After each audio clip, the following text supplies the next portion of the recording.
கேட்டுச்சா my dear? நேரடியாவே கேக்குறேன், சிஎம் சார் மிரட்டி பாக்குறீங்களா?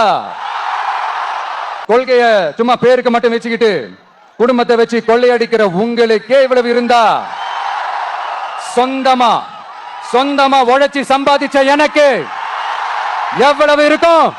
இனிமேலும் இந்த தடைகள்லாம் போட்டீங்கன்னா நான் நேரடியா மக்கள்கிட்டயே பர்மிஷன் கேட்டுருவேன். மக்களை நீங்க சொல்லுங்க, நான் உங்களை பார்க்க வரக்கூடாதா?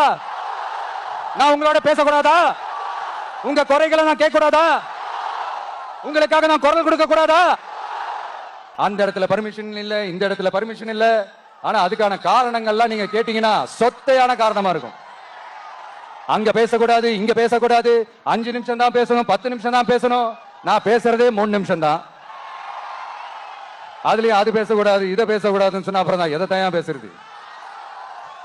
அரியலூர்ல போனப்போ நான் கரெக்டா அந்த ஊருக்கு போறதுக்கு முன்னாடி ஒரு அந்த ஏரியாலேயே அந்த பவர் கட்டு. அப்புறம் நான் திருச்சிக்கு போய் நான் பேச ஆரம்பிச்சதுக்கு அப்புறம் அந்த ஸ்பீக்கருக்கு போற அந்த வயரு கட்டு. இல்ல நான் தெரியாம தான் கேட்கிறேன் சிஎம் சார். ஃபார் எக்ஸாம்பிள், இப்ப ஒரு ஆர்எஸ்எஸ் தலைவர் இங்க வராருன்னு வச்சுக்கோங்க, இல்ல நம்ம பிரதமர் மோடிஜி அவர்களோ இல்ல உள்துறை அமைச்சரோ இங்க வராருன்னு வச்சுக்கோங்க. இந்த மாதிரி கண்டிஷன்ஸ் எல்லாம் போடுவீங்க? இந்த மாதிரி பவர் கட் பண்ணுவீங்க? இந்த மாதிரி வயர் கட் பண்ணுவீங்க? கொஞ்சம் கட் பண்ணி தான் பாருங்களேன். முடியாதுல, பேஸ்மெண்ட் அதிரும்ல. நீங்க தான் மறைமுக உறவுக்காரர்களாச்சே. இதாவது பரவாயில்லைங்க.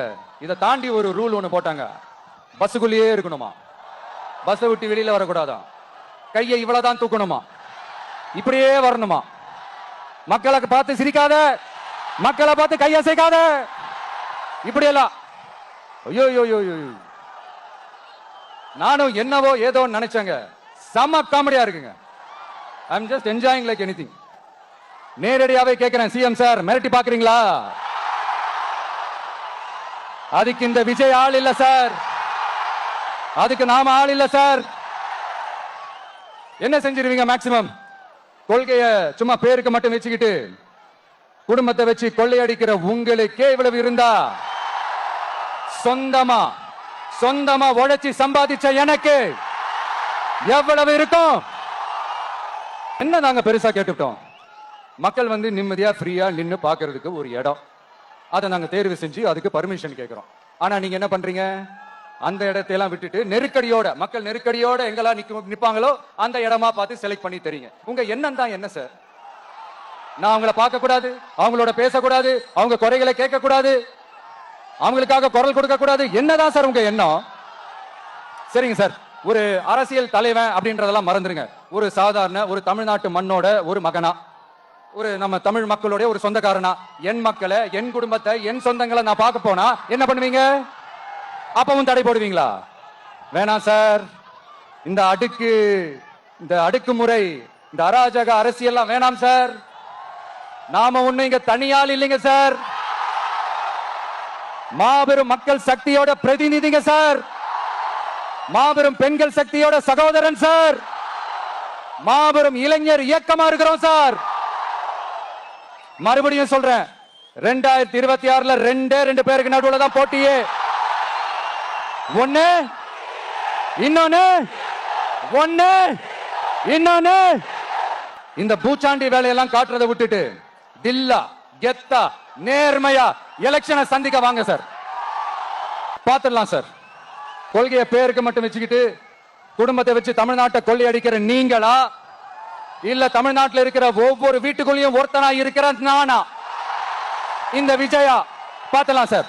இனிமேலும் இந்த தடைகள்லாம் போட்டீங்கன்னா நான் நேரடியா மக்கள்கிட்டயே பர்மிஷன் கேட்டுருவேன். மக்களை நீங்க சொல்லுங்க, நான் உங்களை பார்க்க வரக்கூடாதா? நான் உங்களோட பேசக்கூடாதா? உங்க குறைகளை நான் கேட்க கூடாதா? உங்களுக்காக நான் குரல் கொடுக்க கூடாதா? இப்படி நமக்கு தடையா போடுறாங்களே இந்த திமுக அரசு, மறுபடியும் ஆட்சிக்கு வரணுமா? உங்க நல்லதுக்காக நம்ம உங்க டிவிக்கு ஆட்சி அமையணுமா? சத்தமா சத்தமா கேட்டுச்சா மை டியர்? ஏன்பா, நான் தான் அப்பவே சொன்னல, அவருக்கு ஆசையா பாசமா கூப்பிட்டா பிடிக்க மாட்டேங்குது. ஏன்பா மறுபடியும்? கேட்டுச்சா சிஎம் சார்? சிஎம் சார் மனசை தொட்டு சொல்லுங்க. வெளிநாட்டு முதலீடா இல்ல வெளிநாட்டுல முதலீடா? ஒட்டுமொத்த தமிழ்நாட்டுக்கும் முதலீடா இல்ல உங்க குடும்பத்தோட முதலீடு வெளிநாட்டுக்கு போகுதா? இந்த விஜய் களத்துக்கு வர்றது ஒண்ணு புதுசு இல்ல கண்ணா. எப்போ எப்போ எப்போ வந்தாச்சு. நம்ம மீனவர்கள் படுற இந்த கஷ்டத்தை எல்லாம் பார்த்து ஒரு பெருசா ஒரு கடிதம் ஒண்ணு எழுதிட்டு அதுக்கப்புறம் கப்சிப்னு சைலண்டா போறதுக்கு நாம ஒண்ணு இந்த கபட நாடக திமுக அரசும் கிடையாது, பாசிச பாஜக அரசும் கிடையாது. காவிரி தண்ணியை கொண்டு வரலாம், மக்களோட தாகத்தை தீர்க்க கொண்டு வந்தாங்களா? ஒரு கவர்மெண்ட் மெரைன் காலேஜ் ஒண்ணு கொண்டு வரலாம், கொண்டு வந்தாங்களா? மீன் சம்பந்தமான எந்த தொழிற்சாலையும் அமைக்கல, அமைச்சாங்களா? அட்லீஸ்ட் நிறைய பேருக்கு வேலை வாய்ப்பு கிடைக்கிற மாதிரி தொழில் வளர்த்தியாவது பெருக்கலாம், அதையாவது செஞ்சாங்களா? வேளாங்கண்ணி, நாகூர், கோடிய கரைன்னு இங்க இருக்கிற டூரிஸ்ட் பிளேஸ் எல்லாம் கொஞ்சம் நல்லா டெவலப் பண்ணலாம். பண்ண என்ன குறைஞ்சா போயிடுவீங்க? நாகூர் ஆண்டவர் அரசு மருத்துவமனையில பிரசவம் பார்க்கிற டாக்டரே இல்லையா? நாகப்பட்டினம் புது பஸ் ஸ்டாண்டையாவது சுத்தமா சுகாதாரமா வச்சுக்கிறாங்களா? நாகப்பட்டினம் ரயில்வே ஸ்டேஷன் வேலைகளை சீக்கிரமா முடிச்சு வைக்கலாம், அதையாவது செஞ்சாங்களா? இங்க ஏற்கனவே இருந்த ஸ்டீல் ரோலிங் மில்லையும் ரயில் பெட்டி தயாரிக்கிற தொழிற்சாலை மூடிட்டாங்க. அத மறுபடியும் திறந்தா நிறைய பேருக்கு வேலை வாய்ப்புகள் கிடைக்கும். ஏன் அதை பத்தி யோசிக்கல?